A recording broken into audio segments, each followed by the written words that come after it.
Hello everyone, कैसे हैं आप सभी। उम्मीद करता हूँ बढ़िया होंगे, मस्त होंगे और अपनी पढ़ाई पे लगातार लगे होंगे। तो जैसा कि आपने थंबनेल में देख लिया होगा, आज हम लोग एक बेहतरीन सी चीज डिस्कस करने वाले हैं कि how to score 40 out of 40 in reasoning clerk exam. ठीक है, और पीओ के बारे में भी डिस्कस करेंगे। तो पहले हम क्लर्क के बारे में डिस्कशन करने वाले हैं।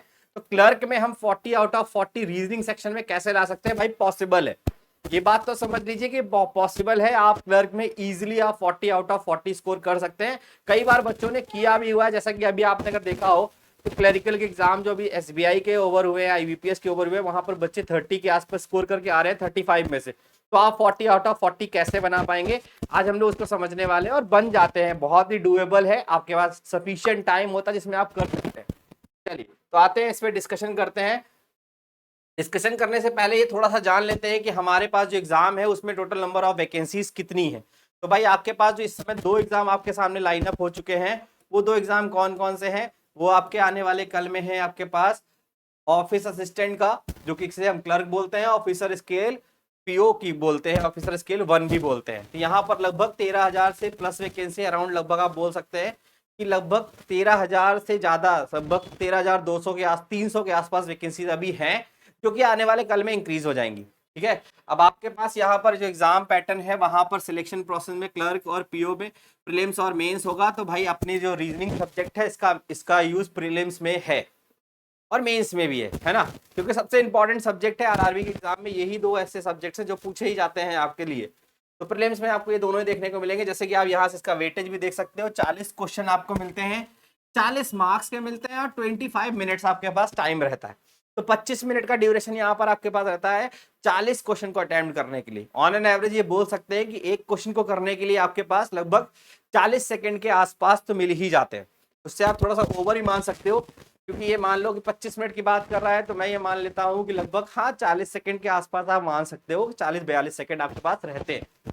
ठीक है भाई, सेम अगर इसी चीज को हम आगे भी फॉलो करें, तो हम अगर यहाँ पर मेंस में भी देखते हैं तो आपके पास 40 क्वेश्चन आपको मिलते हैं और मार्क्स उसमें हो जाते हैं 50, और टाइम ड्यूरेशन यहाँ पर 30 मिनट का। जो पीछे आपको 25 मिनट्स का दिख रहा था, यहाँ पर 35 मिनट्स का हो जाता है।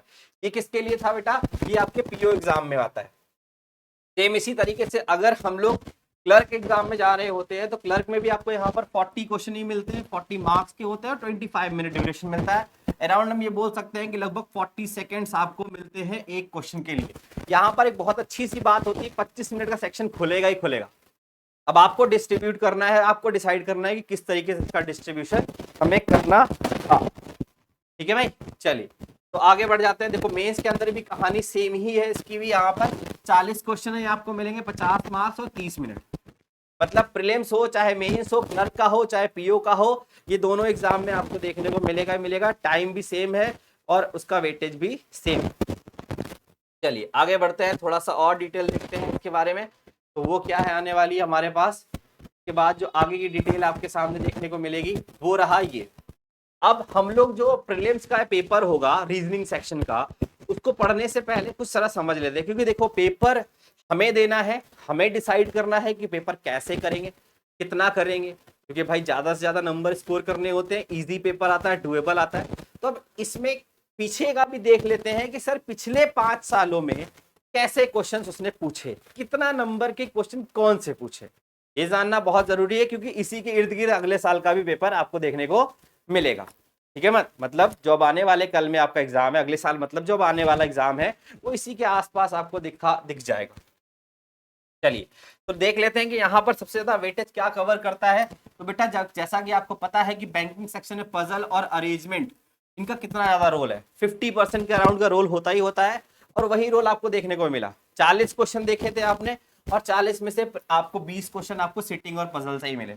अब यहाँ पर हो सकता है कि दो सिटिंग आ रही हो, 3 पजल आ रही हो। ये भी हो सकता है कि 5-5 के 4-4 में बांट कर ऐसे कर ले, या फिर ये भी कर सकता है कि 5-5 क्वेश्चंस के हिसाब से 2 सिटिंग दे दे, 2 पजल दे दे। पजल आपकी month based, day based, year based, category, age, कुछ भी हो सकता है, इसमें कोई फर्क नहीं पड़ता। बट ध्यान रखिएगा यहाँ फ्लैट एंड फ्लोर देखने को नहीं मिलती। अगला अगर हम देखें तो पिछले उसके पहले 19 दिखे थे, यहाँ पर 15 और 20। मतलब ये तो मोस्ट इंपॉर्टेंट है ही है ना। उसके बाद आता है डायरेक्शन का क्वेश्चन। यहाँ पर लास्ट 3 सालों से डायरेक्शन का क्वेश्चन नहीं देखा जा रहा। क्लरिकल के एग्जाम में डायरेक्शन का क्वेश्चन नहीं देखा जा रहा, थोड़ा सा मतलब अनएक्सपेक्टेड है पर नहीं दिख रहा, ठीक है, तो हम भाई देख लेंगे भाई, जब नहीं दिख रहा तो कोई बात ही नहीं। अल्फाबेट पर बेस्ड क्वेश्चन लास्ट ईयर नहीं देखने को मिला, पर उसके पहले 3 क्वेश्चन 5 क्वेश्चन देखने को मिले थे। इनइक्वालिटी का क्वेश्चन आपको 3 देखने को मिला ही मिला, 4 और 5। इसका मतलब लास्ट 3 सालों में आपको इनइक्वालिटी के भी क्वेश्चन देखने को मिले। सबसे इंपॉर्टेंट ये रहा कि डायरेक्शन को उसने पूछा ही नहीं, उसके बाद कोडिंग डिकोडिंग को वो पूछ ही नहीं रहा, चाइनीज कोडिंग उसने पूछी नहीं। लगता है उसको ये समझ में आ गया है कि बच्चे इसका रट्टा मार लेते हैं, इनको आता है ना, इसको पूछते ही नहीं है। उसके बाद अगर आप मिसलीनियस को देखो तो इन्होंने मिसलीनियस पर कुछ ज्यादा ही फोकस किया, 7 क्वेश्चन मिसलीनियस के डाल दिए, जो कि एक बहुत अच्छा नंबर है आपके एग्जाम के पार्ट में, देखें है ना, मिसलीनियस सेक्शन का बहुत अच्छा नंबर है कि pair formation, word pair formation जिसको बोलते हैं, meaningful word, number based question, pair formation, इस तरीके के ऑड वन आउट, ये सब भी देखने को मिले।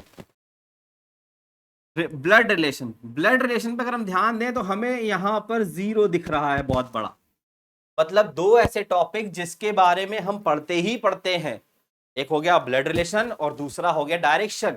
ये दोनों ही नदारत दिखे आपके एग्जाम में, जो कि थोड़ा सा अनएक्सपेक्टेड रहा, पर नहीं दिखा तो भाई नहीं दिखा, पर अनएक्सपेक्टेड उस समय रहा, पर इस समय नहीं कह सकते, हो सकता है अगले साल आ जाए, मतलब अब आपके जो नवंबर और दिसंबर में एग्जाम है उसमें दिख जाए, ठीक है। सिलोगिज्म पहले ही बोला हुआ है, सिलोगिज्म एक ऐसा टॉपिक है जिसके बिना रीजनिंग का सेक्शन बन ही नहीं सकता बैंकिंग के अंदर, बैंकिंग का पेपर बने और सिलोगिज्म ना पूछे हो ही नहीं सकता।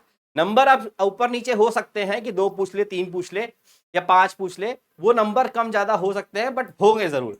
और लास्ट ईयर हर सेट में उन्होंने 5 क्वेश्चन पूछे, उससे पहले इन्होंने 3 पूछे थे, उससे पहले ही 5, फिर 5 और 4, तो ये भाई ये टॉपिक तो रट्टा मारने वाला है सिलोगिज्म, और बच्चा परेशान भी होता है सिलोगिज्म में, बच्चा फंसता भी है, परेशान भी होता है, ठीक है भाई। उसके बाद यहाँ पर अल्फा न्यूमेरिक से 5 क्वेश्चन हर साल देखने को मिल रहे हैं, तो अल्फा न्यूमेरिक भी हमारे लिए इंपॉर्टेंट है। तो 2 ऐसे टॉपिक जो आपको नंबर देंगे ही देंगे, एक हो गया अल्फा न्यूमेरिक और हो गया सिलोगिज्म। यहाँ से तो नंबर बनाने ही बनाने, मतलब आप उसको चाट लीजिए, जैसे नहीं बोलते हैं कि बिल्कुल घोल के पीना है ना, इस टॉपिक को घोल के पीना है हमें, चाट लेने का मतलब पी जाएंगे हम, इसको करके आएंगे पेपर में। उसके बाद अगला आता है ऑर्डर एंड रैंकिंग, जो कि टाटा बाय बाय हो चुका था, लास्ट 3 सालों में इसका कोई भी यूज नहीं दिखाई पड़ा। तो ना दिखने वाले 3 मोस्ट इंपॉर्टेंट चैप्टर आपको दिखाई पड़ रहे हैं जो आपके पेपर में नहीं दिख रहे हैं। सबसे पहले तो आपको समझ लेना चाहिए कि आपको डायरेक्शन नहीं दिख रहा, डायरेक्शन एंड डिस्टेंस नहीं दिख रहा। उसके बाद आपके पास ऑर्डर एंड रैंकिंग नहीं दिख रहा, ये दोनों नहीं दिखे, ठीक है। दूसरा एक और इंपॉर्टेंट एक चीज मिस हो रहा था, कोडिंग एंड डिकोडिंग भी नहीं देखने को मिला। लास्ट 3 सालों से ये चैप्टर देखने को नहीं मिल रहे, पर हमें प्रैक्टिस करनी है, क्योंकि भाई आईबीपीएस है, कोई भी जलवा दिखा सकता है अपना, दिखा दिया तो परेशान हो जाएंगे, है ना भाई। तो ये हमारे क्लरिकल लेवल का आपको मैंने डेटा सामने रखा है कि किस तरीके से आपके पेपर में कहानियां आ रही हैं। चलिए आइए अगले स्लाइड पे देखते हैं किसका आने वाला है डेटा। तो भाई अगला स्लाइड पर आपके सामने जो डेटा दिख रहा है वो दिख रहा है पीओ का। जी हाँ, आईबीपीएस आरआरबी पीओ प्रीलिम्स में रीजनिंग की क्या कहानी रही है ये भी देख लीजिए। तो भाई यहाँ पर पजल सेक्शन ने और सिटिंग अरेंजमेंट ने उठाए 22 क्वेश्चन, वहां पर उठाए थे 20 क्वेश्चन, यहाँ उठाए 22 क्वेश्चन। इसको आप अपनी कॉपी में नोट करते जाइएगा भाई, इसको अपनी कॉपी में नोट करते जाइएगा, बहुत जरूरी है, नहीं तो रीजनिंग का सेक्शन आपको रुला देगा, क्योंकि 25 मिनट में करने वाले सेक्शन हैं ये, ठीक है। उसके बाद डायरेक्शन टाटा बाय बाय था, मतलब वहां पर भी नहीं था डायरेक्शन। आपको कहां नहीं दिखने को मिला डायरेक्शन, आपको क्लर्क के लेवल में भी नहीं दिखा, पीओ लेवल में भी नहीं दिखा, ठीक है। नंबर बेस्ड एक क्वेश्चन पूछा था, ये मिसलिनियस सेक्शन को हम मान लेते हैं। अल्फाबेट पर कोई भी क्वेश्चन नहीं देखने को मिला, पर इनइक्वालिटी पे 3 दिखे और कोडिंग में दिखा। मतलब आपने देखा तो क्लरिकल लेवल में कोडिंग नहीं दिखी थी, पर पीओ लेवल में कोडिंग के 5 क्वेश्चन देखने को मिले, जो कि एक अच्छा नंबर होता है अपने अंदर। मिसलिनियस सेक्शन में वहां पर 7 दिख रहे थे क्लरिकल में, बट यहाँ पर 3 देखने को मिले। ब्लड रिलेशन से भी यहाँ पर क्वेश्चन मिला, वहां नहीं था, वहां पर ब्लड रिलेशन का क्वेश्चन नहीं था, बट यहाँ है। और सिलोगिज्म का यहाँ पर क्वेश्चन देखने को मिले आपको 3। तो भाई देखो, सिलोगिज्म और इनइक्वालिटी ये तो रामबाण है, ठीक है ना, सिलोगिज्म और इनइक्वालिटी रामबाण है। तो 3 क्वेश्चन तो आपको प्री मेंस में इसमें क्लरिकल लेवल के, सॉरी पीओ लेवल के प्रीलिम्स में देखने को मिले। अगर आपने यहां पर ध्यान से देखा हो तो आपको अल्फा न्यूमेरिक का क्वेश्चन नहीं मिला। इसका मतलब क्लर्क के लिए अल्फा न्यूमेरिक इंपॉर्टेंट है, बट पीओ के लिए अल्फा न्यूमेरिक इंपॉर्टेंट नहीं है। ठीक है ना, ये बात बहुत क्लियर कट आपको समझ लेनी चाहिए। अगले सेक्शन पे चलते हैं, अगली शीट पे कुछ नहीं है तो जरा इसके बीच का हम लोग थोड़ा डिवीजन कर लेते हैं कि हमें क्या चीजें देखनी है भाई। तो अगर आप पीओ को टारगेट कर रहे हैं या फिर आप क्लर्क को टारगेट कर रहे हैं, क्लर्क को टारगेट कर रहे हैं, तो इसका मतलब आपका जो पढ़ने का तरीका है वो लगभग सेम होना चाहिए, क्योंकि आप अगर मेरे अकॉर्डिंग पीओ की तैयारी करके जाएंगे तो क्लरिकल आपके लिए थोड़ा सा चांसेबल है, आसान है। क्योंकि जो हमने लास्ट ईयर टॉपिक देखे हैं उनके बिहाफ पर देखे तो सबसे ज्यादा इंपॉर्टेंट टॉपिक जो आपके लिए दोनों ही चीजों में देखने को मिला है वो मिला है आपको क्या, sitting arrangement, sitting and puzzle. ये दो ऐसे टॉपिक हैं जो आपको तो पढ़ने ही पड़ेंगे दोनों ही सेक्शन में। ठीक है ना, सिटिंग एंड पजल, इनका वेटेज भी अच्छा खासा देखने को मिला है। लगभग लास्ट ईयर में यहाँ पर 22 क्वेश्चन दिख रहे थे और यहाँ पर लगभग आपको 20 क्वेश्चन दिख रहे थे। तो पजल सिटिंग का तो रोल है, बिना इसके तो बन ही नहीं सकता। तो पजल सिटिंग को आपको टाइम देना पड़ेगा, है ना। उसके बाद अगर आपने ध्यान से देखा हो तो पीओ लेवल में आपको जो यहाँ पर हम लोगों ने देखा था वो क्या देखा था, जरा एक बार मैं फिर से देख लेता हूँ। हाँ जी,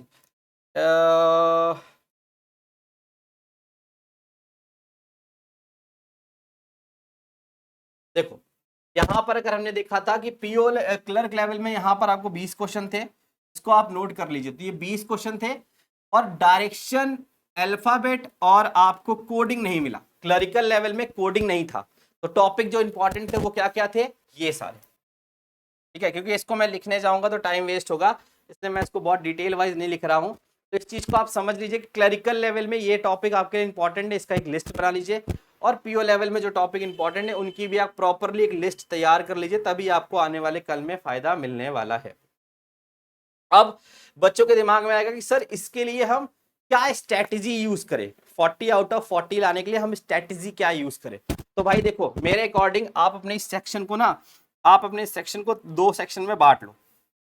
आप अपने जो ये 25 मिनट्स हैं जिन्हें आपको कवर करना है, आपको अपनी रीजनिंग जो करनी है वो करनी है कितने मिनट में, 25 मिनट में, है ना। चाहे आप पीओ का दे दो चाहे आप क्लर्क का दे दो, आपको यहाँ पर बनाने हैं 25 मिनट में ही सारे क्वेश्चन, है ना भाई। 25 मिनट में बनाने हैं। अब आप इस 25 मिनट को ना 2 पार्ट में बांट लो, एक बांट लो 15 मिनट का और दूसरा बांट लो 10 मिनट। अगर आप 15 और 10 का डिवीजन करके चलते हैं तो आपको बहुत फायदा मिलने वाला है। अब ये 15 और 10 कैसे बनाएंगे, तो देखो भाई अगर आपके पास टोटल 25 मिनट आ रहे हैं, आपने इसको पेपर के पॉइंट ऑफ व्यू से एक 15 बनाया और दूसरा 10 बनाया, तो इस 15 का मतलब है कि आपके 20 marks, it mean sitting and puzzle, sitting and puzzle, sitting and puzzle के लिए आपके पास 20-15 मिनट होने चाहिए। जब आप बचे हुए 10 मिनट में आते हैं तो इस अगले 10 मिनट में आपको बनाने हैं अगले 20 क्वेश्चंस, जो कि आपके होने वाले हैं किस सेक्शन के, मिसलीनियस सेक्शन के। ये आपका मिसलीनियस सेक्शन, इस मिसलीनियस सेक्शन में आप 20 मिनट में ही करने की कोशिश करें, अगले 10 मिनट में ही करेंगे। ध्यान रखिएगा इसमें आप 15 से ज्यादा मत दीजिएगा। अगर आपने इसमें 15 से ज्यादा समय दिया तो आप कहीं ना कहीं इसको लैग करेंगे। ये बहुत इंपॉर्टेंट चीज है। 2 सेक्शन में आप अपने रीजन इसको बांट कर चलिए, इसके हिसाब से आपको काम करना है कि हमें पेपर में 40 आउट ऑफ 40 बनाने हैं, तो 15 मिनट में हम इसकी स्पीड बनाएं और 10 मिनट में अपने मिसलियस सेक्शन। इसका मतलब अगले 10 मिनट में आपको 20 क्वेश्चन करने हैं, इट मीन 30 सेकेंड पर क्वेश्चन। कितना, 30 सेकेंड पर क्वेश्चन करना है। और जब हम इधर सिटिंग और पजल के पॉइंट ऑफ व्यू पर आएंगे तो हमने आपको 15 मिनट दिए हैं और यहां पर भी आपको अटेंड करने हैं 20 क्वेश्चन। तो आप ये मान के चलिए कि यहां पर भी आपके पास 2 सिटिंग, है ना, 2 सिटिंग 2 सिटिंग 5-5 क्वेश्चंस की हो सकती हैं और 2 पजल आपके सामने 5-5 क्वेश्चंस की हो सकती हैं। तो भाई 5-5 क्वेश्चन की अगर 2 पजल आएंगी तो 15-15 मतलब 5-5 10 और 10-10 20 हो गया। अब आप इसको बांट लेना। जैसे अगर अब मैंने आपसे कहा ये 15 मिनट है, तो आप ये देखना कि आप इसको लगभग 7:30 के पॉइंट ऑफ व्यू से चलेंगे।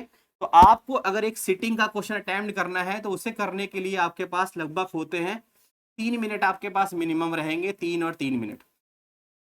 छः मिनट सफिशियंट है। क्लरिकल का एग्जाम है, डुएबल है, कर सकते हो। 3 मिनट में एक पजल और सिटिंग को बनाने की पूरी प्रैक्टिस करिएगा, क्योंकि अभी तक तो ये देख रहा हूं कि कहीं कहीं अगर ये 5-5 आया तब तो आसान है, बट अगर यही 4-4 के बंच में क्वेश्चन चले गए तो आपके लिए दिक्कत आ जाएगी। यहाँ पर फिर आपके पास जो इस 15 ये जो 15 मिनट और ये 20 क्वेश्चन है, ये कुछ इस तरीके से आ जाएंगे। मतलब 5-5 के आपके पास कितने हो जाएंगे, 5-5 के आपके पास 5 हो जाएंगे, 4-4-4-4 और 4, 5-5 के 4, मतलब जो आपके पास जो 4 क्वेश्चन आपने यहाँ पर देखे थे कि 4 क्वेश्चन बड़े बड़े सिटिंग पजल से आ रहे थे, उसके अंदर 5 क्वेश्चन थे। अब उल्टा हो गया कि आपके पास अब 5 आ जाएंगे, पर उसके अंदर जो क्वेश्चन होंगे वो 4-4 ही होंगे। तो अगर वो 4-4 क्वेश्चन रखता है तो उसके लिए आपके लिए कॉम्प्लिकेशन उसने पैदा कर दी है ना, क्योंकि वो आपका टाइम यूटिलाइजेशन कराएगा। तो आप पूरी कोशिश करेंगे कि इस 15 मिनट और 10 मिनट वाले जो लॉजिक है, जो तरीका है, इसको इंप्लीमेंट करेंगे, ठीक है ना। जो टॉपिक सबसे ज्यादा इंपॉर्टेंट है, जैसे इन एग्जाम को अगर हम पॉइंट पे पकड़े तो यहाँ पर क्लरिकल लेवल में अगर हम पकड़ के हैं देखते हैं तो यहाँ पर आपके जो 10 नंबर हैं वो किससे किससे आ रहे हैं। एक तो आ रहा है आपका अल्फा न्यूमेरिक से, ठीक है, और दूसरा सिलोगिज्म से। तो अल्फा न्यूमेरिक और सिलोगिज्म ने आपका यहाँ पर पूरा का पूरा कवर अप मार दिया ना 10 नंबर का। जो आपके खुद के नंबर है फ्री में बनेंगे, समझ रहे हैं ना, ये नंबर आपके फ्री में बनने वाले हैं, तो आप इनको फ्री में बनाएंगे, ध्यान रखिएगा। तो 10 नंबर आपने यहाँ से पिक कर लिए, बाकी मिसलिनियस सेक्शन से उठा लेंगे। ब्लड रिलेशन का क्वेश्चन बना सकते हैं, इनइक्वालिटी का तो क्वेश्चन आना ही आना है, तो 3 क्वेश्चन इनइक्वालिटी के पक्के हो जाएंगे। तो 10 वो हो गए, 3 वो हो गए, 13 क्वेश्चन यहाँ से हो गए। बाकी 7 क्वेश्चन मिसलिनियस के हैं, इधर से पेयर फॉर्मेशन वो सब उठाकर आप कर सकते हैं। सिटिंग पजल आपको ध्यान रखना, ये आपकी जो स्ट्रेटेजी आपको यूज करनी है वो क्लरिकल लेवल के लिए करनी है, क्योंकि क्लरिकल में यहाँ पर आपको अल्फा और सिलोगिज्म के 5-5 क्वेश्चन बंच में मिल जाएंगे। बट जब आप पीओ लेवल में आओगे तो ये चीज आपको नहीं मिलेगी, ठीक है ना। पीओ में ये नहीं मिलेगी, पीओ में आपको कोडिंग डिकोडिंग मिल जाएगी। अगर हम इसी चीज में अगर हम पीओ के बारे में डिस्कशन करें, अगर हम इसी में पीओ के बारे में डिस्कस करते हैं तो यहाँ पर भी आपके पास 2 ही चीजें हैं कि आप पीओ वाले एग्जाम को भी 25 मिनट को आप 2 पार्ट में बांट लीजिए। यहाँ पर आपके पास 10 मिनट और यहाँ पर आपको 15 मिनट, क्योंकि टाइमिंग दोनों में सेम मिलने वाली। यहाँ पर भी आपको ये मिलेंगे, यहाँ पर आपको लगभग कितने क्वेश्चन मिल जाएंगे, 23 क्वेश्चन के आस 22 से 23 क्वेश्चन मिलते हैं, ठीक है ना। अब 22 से 23 का मतलब हो सकता है यहाँ पर आपको अनसर्टेन देखने को मिल जाए, मतलब ये वाला सेक्शन जो है आपका वो फिर से आपका आ गया किसका, सिटिंग का एंड पजल का। पजल में यहाँ पर हो सकता है आपके पास 1-2 पजले हैं जो कॉम्प्लिकेटेड आ जाए, just like a flat and floor. Flat and floor जो थोड़ा सा डिफिकल्ट पैटर्न में आती है, ये बच्चों के लिए थोड़ी सी डिफिकल्ट हो जाती है। दूसरी यहाँ पर जो डिफिकल्ट हो जाती है वो एज बेस्ड हो जाती है। तो अगर एज बेस्ड और फ्लैट एंड फ्लोर का आएगा क्वेश्चन तो ये आपसे टाइम लेगा, इसको थोड़ा ध्यान से बनाना होता है। बट अब जब इसमें मिसलेनियस सेक्शन को कवर करने जाओगे तो यहाँ पर भी आपके पास लगभग कितने क्वेश्चन मिलेंगे, लगभग ये 18 क्वेश्चन के आसपास मिल जाएंगे। और इन 18 क्वेश्चनों का भी वेटेज अलग अलग है, जबकि यहाँ पे आपको कोडिंग डिकोडिंग 5 क्वेश्चन देके जाएगा, जो अभी लास्ट ईयर में देखे जा रहे हैं। कोडिंग डिकोडिंग 5 क्वेश्चन लेके जा रहा है, 3 क्वेश्चन आपका इनइक्वालिटी लेकर जाएगा, है ना। ये 5 और 3 ये हो गए। हो सकता है डायरेक्शन और ब्लड रिलेशन से क्वेश्चन उठा ले, अगर उठाया तो ब्लड रिलेशन से कम 3 क्वेश्चन लेकर जाएगा। तो इसका मतलब कि 18 से जो नंबर ये कवर करेगा वहां पर कोडिंग बहुत इंपॉर्टेंट है, ध्यान रखना। इस सेक्शन में आपको अल्फा न्यूमेरिक देखने को नहीं मिलेगी, क्योंकि आज तक अभी तक अल्फा न्यूमेरिक नहीं दिखी। अल्फा न्यूमेरिक सिर्फ क्लरिकल का पार्ट है, तो क्लरिकल में अल्फा न्यूमेरिक मिलेगी। तो तैयार करते समय इस चीजों को ध्यान रखना है आपको, ठीक है। बाकी ये रहा आपका एक प्लान, आप इस प्लान को इम्प्लीमेंट करने की कोशिश करो। घर में किस तरीके से स्टडी करना है, कितने घंटे किस टॉपिक को देना है, कितने घंटे किस चीज के रिवीजन के लिए देना है, इसके लिए एक और मैं वीडियो लेकर आऊंगा जिसमें आपको मैं बताऊंगा कि आपको कितनी देर इसकी पढ़ाई करनी है। फिर मिलते हैं किसी एक और बेहतरीन से सेशन में इसी तरीके से। तब तक खुश रहिए, पढ़ाई करिए और अपना ख्याल रखिए। Bye bye to all.